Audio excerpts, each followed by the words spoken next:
nagluto na. Nagluto, Galaan ng mga senior. Yung ginigising asawa ko. Dati, Hindi mo ginigising? Hindi ko. Papunta raw kami ng Oo. Mama Mary, Ginigising. Ang ginagawa ko, sinasara ko pinto. Batangas. Pera. Sa kwarto, sabihin. Hello everyone. Naglakas mo magkanta ng anak ko. Kaya ang ginagawa ko, hinaan mo po. Sinasara ko pinto. Nadadaanan natin din na yung anuhan ng langis, no? Opo. Langis. Diyan nata kinukuha yung mga sa Mga diesel. sa mga LPG, no? Mga langis nga daw. Dala pa namin noon nung kami nagpunta dyan ng Lubo kasi diyan kami nag-swimming.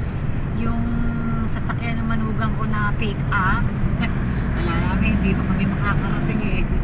Layo naman Kala, ang lubo. yung pick up eh, akala namin kok. Yung ba kay Serapalya pa? Oo, yung kulay blue na pick up. Yun yung dala-dala namin eh. Nakapunta rin dun sa Lubo. Tapos yung aming pinag-swimmingan, ang lalim pa.